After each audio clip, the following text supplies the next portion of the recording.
Hi, I'm MashUp, and welcome to The Hot Seat. The Hot Seat is an open and honest interview with guests from all different professional backgrounds, talking about their careers, personal lives, the parts in between, and what keeps them going. So without any further ado, my guest on this edition of The Hot Seat is Danielle Brown, MBE. Thank you for Hi. coming along, Danielle. So welcome to The Hot Seat. So firstly, how are you? Fantastic, thank you. Great to be here. And how has, it's been quite a tough year for most people hmm with, we've had COVID and, but how has this pandemic been for you, the past year? How has it been for you? Yeah, I think it's been challenging for everybody. I think mentally, I seem to have done okay actually.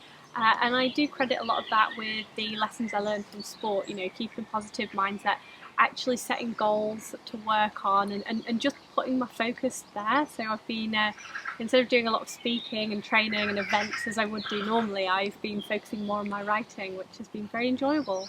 So would you say you've learnt a lot more throughout this time? It's given you more time to yourself to sort of, do other things, and, maybe catch up with maybe family as well. Yeah, catching up with family, probably not as much in person, but certainly time to reflect. And I think time to just focus on the important stuff. I think before I was jumping in my car and zipping around the country to events here and there and all over the place. And actually having that time out, I guess it gives you that chance to just be grateful for the little things and really focus on that instead of these sort of big milestones that you were achieving when you're out and about in the world. Yeah, no, it's lovely to hear. It's lovely to hear. So, I want to go back in time, Danielle. hmm So, my first question to you is, growing up as a child, what does sport mean to you? Well, sport was everything to me as a child. I was very fortunate to grow up very close to the Yorkshire Dales.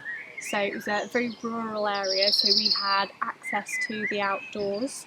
I'm also very fortunate to have quite active parents. So particularly my dad, he's an absolute nutter and does all the long distance fell races. And my mum did a lot of walking, but it was a family thing. We walked, we camped, we cycled, we swam together. So we just did so many different sports, and that was the one thing I suppose my parents didn't compromise on in my childhood. It was always about providing those sporting opportunities. So, would you say it's been sort of ingrained into you because of your parents and, they've sort of instilled it in you, like that sort of love for sports? Yeah, I think definitely that love for sport came from them because I just got the opportunity to try lots of things, and there was some things. Well, actually, most sports I was pretty rubbish at. So I used to run like my dad, and my two younger sisters could beat me, which was very embarrassing. Swimming, I could never get my silver award because I was never fast enough. So for me, none of that really mattered. It was just about trying something new, enjoying it, having fun. And that for me was the important bit. So, would you say at that time, obviously, when you were growing up, it was just more about enjoying it and sort of discovering the different sports in terms of what you enjoyed and what you didn't enjoy? Yeah, I never ever thought I could have a career in sport, and I think partly it was because I didn't see people like me doing that. Not I didn't have a disability when I was younger. That came on in my teenage years, but I certainly didn't see, girls or female athletes. That there weren't as many around then, and perhaps the odd tennis player, and maybe a skier or two, and that was it. So I never really thought, hey, that could be a career. It was just something I did for fun, and uh, yeah, getting the opportunity to try something new was just exciting. But do you think that's changed now? That view of, when you were obviously growing up and doing sports and you didn't see many sort of women athletes involved in sports, but do you feel like that's going into a different direction now compared to what it was back then? It's changing, and it certainly is improving for the better. There's definitely more female athletes on the radar, and those role models are much more easily accessible, which is great. However, there's still a long way to go, and when it comes to sport, male sport, male-dominated sports do get the coverage. They do get the sponsorship deals. I think I read somewhere that 7% of UK sports media is focused on women's sport. So the lion's share is definitely still more on that male side, but it's certainly better than when I grew up. But what can be more done, in your opinion? What can we do more to bring that sort of focus to more women and bring, more importantly, equality? Yeah, do you know, I think the media's got a big role to play, not just for women's sport. I always use the example of para sport. You know, I think it's a really, really great example because people enjoy watching it. You know, the Paralympics, you see loads of people get interested in it, they want to watch it, but then we don't see it, there's no follow-up, we don't see it on TV. So the appetite is there, people want to see it, but it's just not, it's not followed upon. So I think really it is a marketing thing, it is a media thing, and if I guess having a few champions out there really pushing it, really stamping on it, I think that would really help. And I think the same approach goes for women's sport, that the appetite is there, people want to see it. When we put on the big sort of female sports, you do get a lot of people wanting to watch it, but equally the follow-on isn't quite there. Absolutely. I mean, so what I also want to go on to is more important to get into your career. Mm-hmm.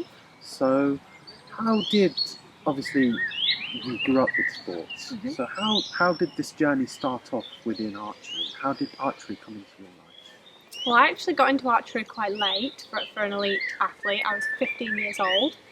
So, and the reason I chose archery was because my disability stopped me from taking part in all those sports I'd loved growing up. So at the age of 11, my feet started to hurt after I'd been running. By the time I was 13, that pain was there all the time, and that's where it really started to affect me. I was struggling to walk at this point. I couldn't run at all, so that was, you know, stopped me doing all the sports that involve running that I absolutely love doing, and that was really, really hard. And I didn't actually get a diagnosis till I was 16, so it was a very long period in between. Actually, my first trip to London was to Great Ormond Street Hospital when I was 16 to get a diagnosis of complex regional pain syndrome, which is a neurological condition that causes chronic pain in both my feet all the time. So I found the whole time was very, very difficult, you know, as it is, I suppose, for anybody acquiring a disability. Add to that, I'm a teenager, I'm trying to figure out who I am, what I want to do for the rest of my life, and I really miss not being able to do sport, you know, being stuck inside, looking out the window, just wishing I could be out there doing something. So did you find archery was that sort of release? Yeah. It was a release for you to maybe, it gave you like a chance to maybe, you know, excel in something that you've always wanted to do. And did you find that maybe archery was the answer at this point? Yeah, so it was something that I thought, I can do that. It doesn't involve lots of running around, walking, I can do it. So yeah, I went there on my 15th birthday for the beginners course. I was absolutely rubbish at it, like I have been at every other sport I tried, but that didn't matter again. It was just, I found a sport I could do, so I was so happy and excited about that. And you are right, it was a release. It was, you know, if I could get through the day at school, I got this to look forward to at the end of it. And so obviously going on to a bit further into the archery now. Mm-hmm. So you entered, obviously before entering the Paralympic Games, you entered many junior championships. Mm-hmm. And did you feel, after competing in these events, did you feel ready now to take that next step in your career, going further more to the Paralympics? Yeah, I suppose that's a really interesting way of looking at it, because it happened very quickly for me, and it happened quite organically, I suppose. You know, I didn't really set out with the intention of going to the Paralympics, just wanted to take part in the sport. And I started getting better and better, you know, and it was just one of those things that every time I achieved something else, it was like, oh, maybe I can get to the next level, maybe I can get to the next level. And it got to the point where the next level was the Paralympics, so yeah. Now, of course, going on to the Paralympics now, so in Beijing, China 2008, you competed there, and you also won your first gold medal there as well. Congratulations. So, you know, what was that whole experience like for you? I mean, what was the atmosphere like? I mean, it must have been a lot to soak in, you know, this is your first Paralympic Games, and, you know, and most importantly, you set out to win a gold medal and you managed to achieve it. So what was that first-hand experience like for you? Describe it. Oh, it was, do you know, an amazing experience. I think the village is so weird in a way because everybody is so happy and smiling. You know, we are sort of massively competitive people, obviously, but outside of the training range, everybody was like, "Hi, who are you? How are you?" And everybody was talking. Didn't matter what country you came from. You'd want to know what sport they did, how it was all going for them, and you know, swapping all the pin badges. So that bit was amazing. The thing that I think a lot of people don't talk about is that it was also quite boring. And I think that, you know, you think about the Olympics, the Paralympics, you're like, wow, this is the pinnacle of somebody's career. But actually there's a lot of time that you're in the village and there's nothing to do. So you can only use the training range for like half a day perhaps, and then you're pretty much stuck in this enclosure for another half a day, and there's not really that much to do. So you've got to learn how to keep yourself entertained and keep your mind on the goal, the purpose that you're there for.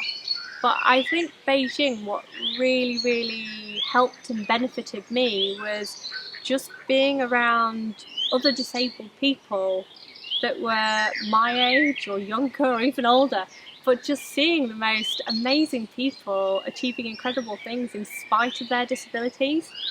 And it was, this sounds really daft, but it was the first place where I actually felt that my disability was irrelevant. You know, Why is that, sorry?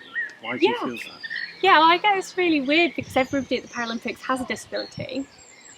But becoming disabled as a teenager, I ended up having a lot of hang-ups. I ended up really struggling with my self-esteem. I worried that people wouldn't see me and the value that I had to offer, and all they'd see is the crutches or the wheelchair, and they'd see my disability before they actually saw me. So I spent, I suppose, a lot of my teenage years living in fear. But going to the Paralympics and just seeing all these incredible people achieving, breaking barriers, breaking limits, breaking records, you know, it was amazing, and it just put my own problems into perspective, I suppose. And I guess I came to accept myself for who I was rather than, I guess, an image of who I wanted to be. Yeah. And how did you overcome that period of, you know, that time of you weren't happy with yourself, and how did you sort of draw a line that that's it now? You have to accept how we are. How did you sort of come to that sort of time of, you know, you want to, I just got to get on with it now? How did you sort of do? Yeah, it's a really good question. I think all my life people told me I needed to be more confident, and nobody ever showed me how. So nobody ever told me like what I actually needed to do to become more confident. And it wasn't until actually after Beijing when I suppose I had that epiphany. I also had a bit of a meltdown whilst I was at the competition, and I just realised how important confidence was. And I realised I needed to do something about it, and I had to learn these strategies. You know, there had to be a way to make myself more confident. And that was when really I started investing in myself and investing in strategies to actually make me more confident. And the more I did it, actually, the more confident I grew, the more successful I became. So did you feel that, obviously being involved within archery and obviously being involved in tournaments, did you feel it sort of helped you with your mental health at the same time? It sort of gave you that sort of release, and, you know, it sort of gave you that belief again onto building your confidence up, like how you said. Yeah, massively, and it did help in terms of the disability as well, because over in the UK we don't domestically have any sort of distinction between disability only competitions and able-bodied only competitions. Everybody's lumped together. So in that sense it's a very accessible sport. So when you go there, you're not a disabled competitor, you are a competitor. When you're sort of doing well in that arena and you're winning or you're improving and you're seeing yourself improve, actually it's like, yeah, I can do this, I can achieve. So from that point of view, it really helped. But from a mental well-being, absolutely, I think sport is sort of very intrinsically linked with improving our mental well-being, and this just gave me a space and out to practice and just be me and do something I enjoy Absolutely, doing. I can see it right now. You know, it's had a positive, you know, effect on me, and you can see, you know, just by even talking to you, you know, you see it's really helped you develop, build your confidence, even your career. You know, London 2012, home soil, Again, winning gold medal again. How did that feel this time round? You know, you successfully defended that title. You won your second gold medal. This time it was on home soil, in front of home crowd. What was that atmosphere like for you? Did you feel you were more at an advantage this time round?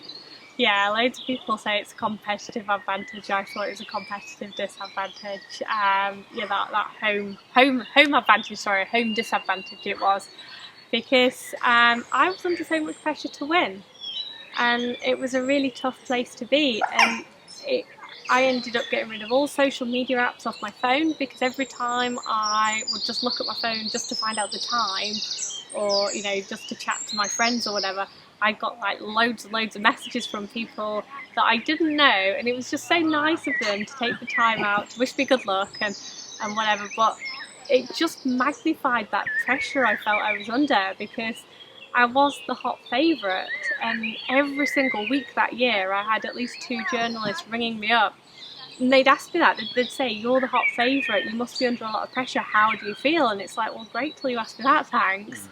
Because you know, you'd be managing it and not thinking about it, and then when they actually direct your attention in that way, it just sort of builds up. So actually going into London, I was under so much pressure to win, and that made it really, really hard. But you know, to deal with those expectations, I had a lot more confidence. I'd grown a lot in the last 4 years. I'd learned all these amazing strategies and ways to cope with that, and I did manage to come away with the gold, which is just magical. And what did you enjoy most about London 2012? What was your favourite part of it? I know obviously winning the gold medal, but what did you enjoy about the experience that time?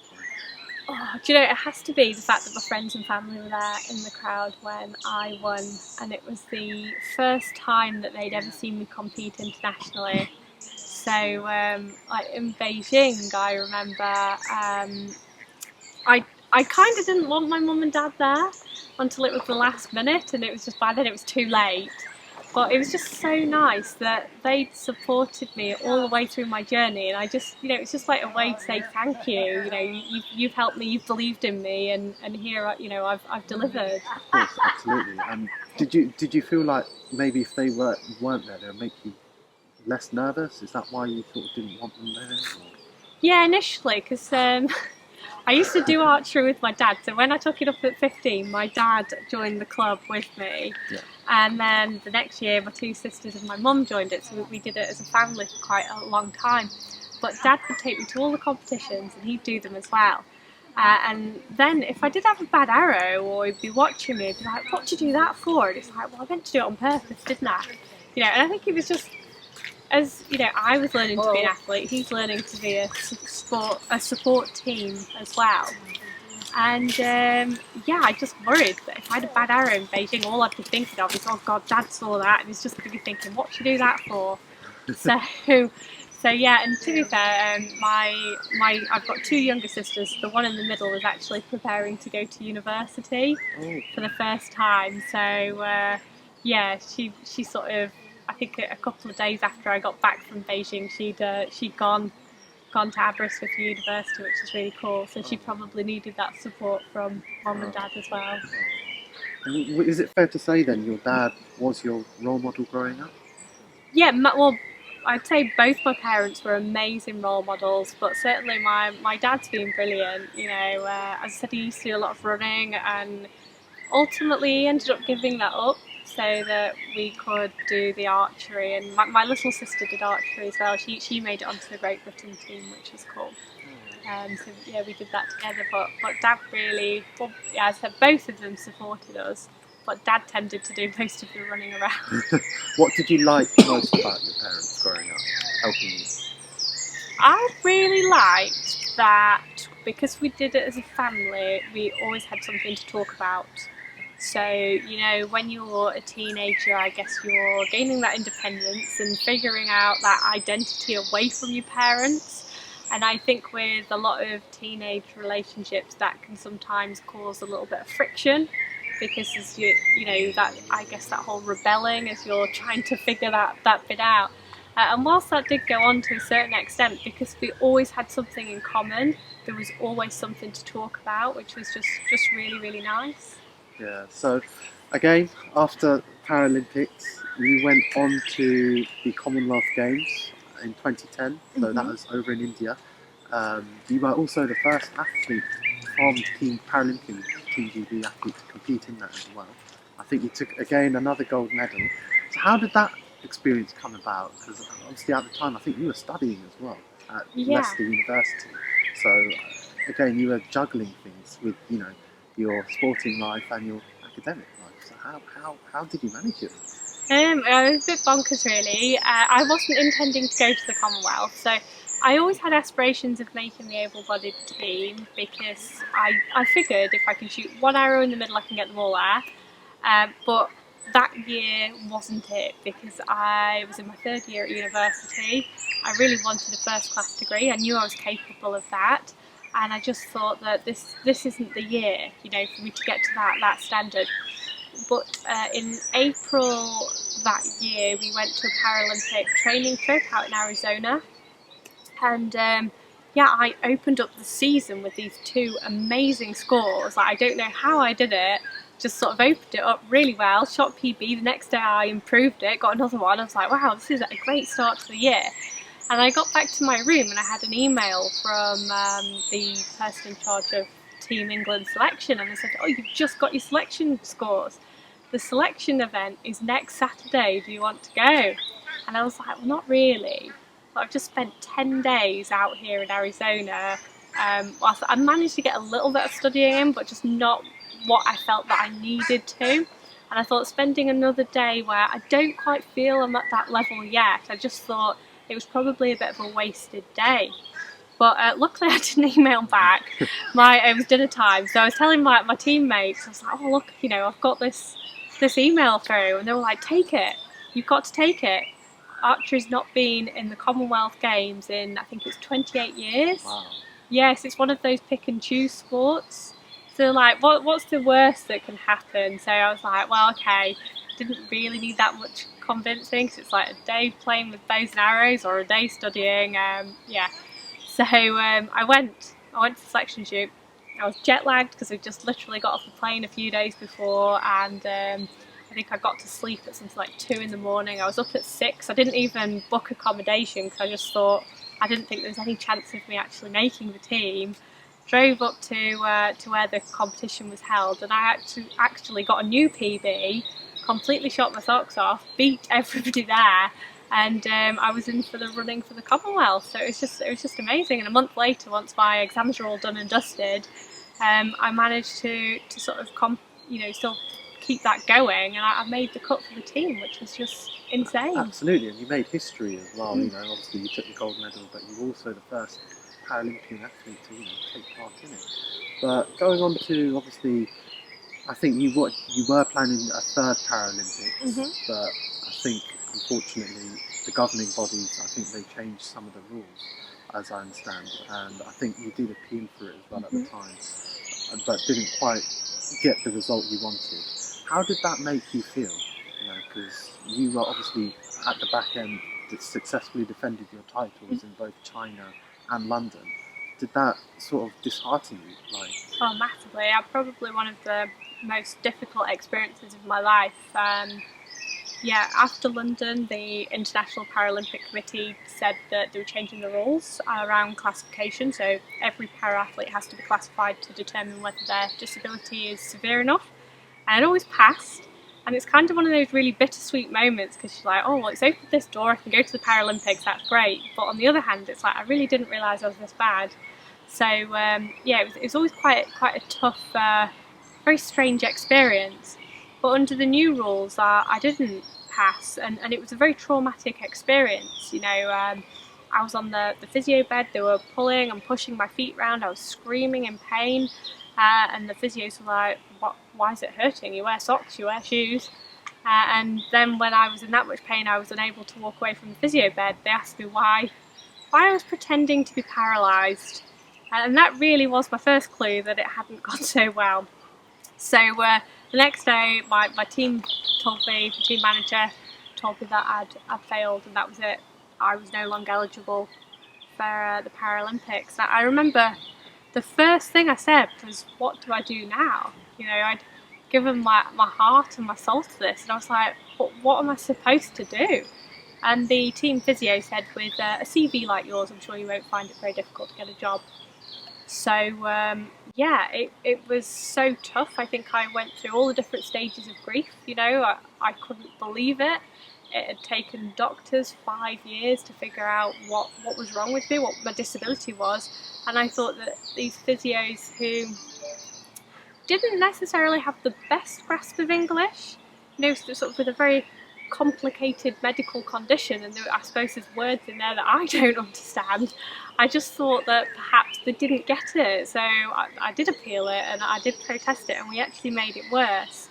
And anybody with my condition is no longer allowed to compete in the Paralympics, which yeah, it's a bit devastating really, because I'm devastated for my situation, but also I know the benefit that it had for me, and I just think it's such a shame that other young people won't be able to access that opportunity. Absolutely, and like you said, it must sound like the way you've described it must be very traumatic, and you know, it's not a nice sort of way to sort of end your career on that sort of sour note of, you know, not being able to, you know, defend your title. You know, that's, you know, should have been rightfully, you know, your opportunity to be able to defend it. But how throughout your career, Danielle, how did you deal with setbacks, and how did you overcome this setback? I think any setback, I think it's not like expecting that they're going to happen, but kind of expecting that they're going to happen, if that makes sense. So not preempting them and worrying about them, but just accepting that setbacks are part of life, that they will happen, and that there's always a solution. So I think that's the first thing. And I was very much brought up with, like as a kid, I wasn't allowed to say the words "I can't," and that really helped me as I grew older, because can't didn't exist. So there was always a way to get there. It was always about, I think my parents primed me to look at solutions, so that was really beneficial. Having an amazing support team in any situation was brilliant, and I think when you do go through those times of adversity, you certainly learn who your friends are. And when I went through my declassification, you know, there were so many supporters and brilliant people who really stepped up and helped me, which really helped. But got a big drip of water there. Right. That's all right now. Yeah, so I think the last thing really is that it's about having that purpose. So I think if you've got a goal that really consumes you, that you're going to find a way, and you're going to want to find a way. So all through my sporting career, I was always focused on that goal. So any setback or any challenge, it's like, right, what do I need to do to get me to the goal? And when I went through the classification, I just lost my purpose, I've lost my identity, and it was really hard, but I set myself a new purpose, which was around trying to help other people. So I set up my own business, speaking, training, coaching, and having this new purpose that was completely different. It just really helped me focus on channel my energy in the right way. So what's the best piece of advice someone has given to you? It's got to be smile. You know, I think even if you're not feeling great, or you're in a situation where it's really high pressure, if you smile, I think changing your body language, it changes how you approach something. And I think also you get more out of other people as well. If you know, it's not just, even in an individual sport, it's not just about getting yourself from A to B or to the medal. You've got a whole team of people there, and really sort of working with them and getting the most out of them in order to get the most out of you. So yeah, I just think costs nothing. It makes you feel better, and it brings people on the journey with you. And just going back to the archery again, because I'm really interested in the training side and the fitness side. Was there a specific training plan you followed while you were practicing, and was there a certain diet you had to follow as well? Yeah, it's kind of strange, you know, and just being honest and truthful about it. I think I probably know more about fitness and diet now I'm out of sport than I did when I was in it, which is a bit of a shame really. I think if I went back and did it all over again, now knowing what I know, I'd be in a much better position, but hey ho. Yeah, we did have training regime, I had a very good coach, a personal coach. I didn't use the GB coaches. And he always had a really great piece of advice, which was shoot until you're bored, shoot until you don't want to do anymore. And a lot of the coaches wanted us to shoot 200 arrows a day, but my personal coach was of the view of if you're not enjoying it or it's not going well, what's the point in practicing bad arrows? But if you're having a fantastic day and you end up doing 250 or 300, that's equally fantastic. So I suppose in some ways my training regime was quite fluid in that respect. But we did go to the gym. I did try and eat healthily, but I suppose I didn't necessarily understand the why. You know, a lot of the time I think in sport we were told to do this, but very often we weren't actually told why we needed to do that and how it would benefit us. So what was your cheat day? What would you have that's a cheat day? Oh, too much. I love food. Yeah, all the chocolates. What's your favourite? Favourite chocolate? Oh no, I don't think I can pick this. I think I've got a bit of a thing for Kinder Buenos at the minute, but it does change. So going on to a bit more after your career now. So now you're a children's author. Mm-hmm. So you recently released your book, Be Your Best Self. Am I correct to say that your co-author was 9 years old? So how did this all transpire? Yeah, so actually he was 7 when we met, so a bit younger, and I was actually speaking at an event that he was at. So it was a Mensa event, and it was all about how to be the best in the world at something. And he came over, 7 years old, and he asked me if I'd written a book to help children become the best they could be. I said, no, I haven't, but that's a really good idea. And thinking about it, I was like, it is a good idea because there's so much self-help stuff out there for adults, but nothing really for children. So he thought about it and he came back to me and said, can I write one with you? And I was just so amazed at this because I do loads of speaking, loads of events, and I'm always telling people to say yes to opportunities. So I just think that's so important to do. I think if you get an opportunity, you jump on it, say yes, you figure out how to do it, and it just snowballs into something bigger. But the reality is that for many people, the opportunities aren't always there. And in this case, Nathan wanted a book, but there wasn't that opportunity. So he created one, and I was just so amazed by it. So of course I said yes, and it was really neat. We wrote half the chapters each, and we edited each other's chapters. And I remember, sending my first 3 over thinking, I know this stuff, I talk about this stuff all the time, I'm really happy with how I've written it, and it came back covered in strike-throughs, and it was hilarious. It's like children don't like being told what to do, because I think I'd gone into speaker mode where I was like, you've got to do this, and you've got to try that, and do this. And it was just really, really great getting his perspective as a child, and learning, I suppose, how he sees the world and what he sees is really important in being your best self. No, that's brilliant.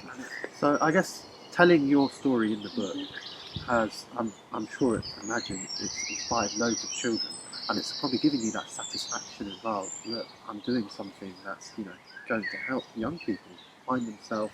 At the same time, I'm sharing my experience. So it must have been quite a nice sort of feeling to have your own book. Yeah, I think I've wanted to be a writer since I was 4. In fact, that goal actually was there before the sporting one took over. And I do a lot of work in schools, talking to kids and really trying to inspire them. But the reality is things like confidence or resilience or even setting goals, they don't happen overnight. And really, there's only so much you can do in like half an hour speech at a school. So being able to work with Nathan and create this resource that students can dip into throughout a period of time, and they can actually build these proper strategies that are going to have a positive impact. It's just amazing. But also getting to hold the book and seeing what that, actually just seeing a physical product is just so cool. Oh, no, and of course, obviously, going on a bit more further onto your success, in 2013, I think you got your MBE as well. So I think that must have been quite a proud moment for you and your family. So what was that whole experience like? Obviously going to, you're on the Queen's Honours list, for your services, of course, to archery. What was that experience like, going to Buckingham Palace? Oh, it was amazing. It really was. Yeah, I took my mum and dad to Buckingham Palace, and my dad, I suppose in true Yorkshire style, brought his flat cap to the palace. Don't ask why. He did in his suit. But yeah, it was just amazing to share that moment with them because they've supported me so much. And yeah, I was so worried because my balance isn't the best. I use crutches and whatnot, and my mum, my dad, and my partner were taking bets on whether I would fall over whilst trying to curtsy. So yeah, for the record, I didn't. I managed it just fine. Oh, that's all right then. Yeah. But no, it was a really great day, really special. Oh. Okay, Danielle, I've got another question for you. This might make you think a little bit. Right. But can you give us 3 different things that people don't know about you already? Oh, 3 different things that people don't know about me. I try to be quite open. This is making me think. Favourite colour is purple. Okay. I'm learning to speak French. And how's that going? Really well, actually, really well. I mean, I did it at school, but you know, it's one of those things that it just kind of drops off. And I think through sport, I love the travel. I love that bit, and I always try to pick up, you know, like hello or thank you in the language, but really getting to grips with the language is good fun. So yeah, I'm really trying that. I just wish I got the opportunity to practice it a bit more. And then a third one. Oh, I donated blood for the first time the other day. Oh, brilliant! So yes, Great. Yeah. Is that for a specific charity or? No, I just went to the NHS blood donation. It's something I'd always wanted to do, but I suppose growing up I was on a lot of medications. That kind of put the kibosh on that, and then I was competing, so didn't really weren't really supposed to do things like that, just to keep your body in that peak condition. So yeah, no, I actually got off my backside and did it the other day. And if there's one thing you can take away from your journey and your career, what would you take away? I think it has to be about following your dreams, your purposes, your passions. You know, I grew up and I always knew I wanted to be successful, and I think in a way at school it was kind of moulded down that academic route. So I went and studied law, and I loved doing the degree, but I just couldn't see myself practicing it, and it's quite a terrifying thing, you know, thinking I've invested all this time, this money into this degree, and I don't think I want to do it. I think I want to follow another path. And sport gave me that opportunity, and equally when I came out of sport, I had to turn it around pretty quickly. I had to get an income, I had to pay bills, I had to pay a mortgage, and I literally didn't have a job. And I could have gone down, I suppose, a traditional route, but I decided to do something that I was passionate about. And really, you know, every day I'm inspired by all the people I meet. It's just so rewarding when you hear back from somebody that you've really made a positive difference to. And just lastly, if there's one message you could give to someone listening or to one of your followers, what would it be? Oh, just one message, right? I think it has to be that you are enough, that you've got everything inside you to achieve, and that you can do whatever you set your mind to. And it's just about understanding what that is, understanding you, understanding your strengths, understanding where you need a little bit of help and support, and just going for it. Brilliant, that's brilliant advice. Danielle, thank you so much for your time, and it's been a pleasure getting to know you more and hearing about your journey. You know, I wish you well going forward, with your future plans, speaking, and hopefully another book. Yep, no, definitely. Thank you. And thank you guys for tuning in. I really appreciate it. I would also really appreciate if you could like, share and subscribe. Thank you.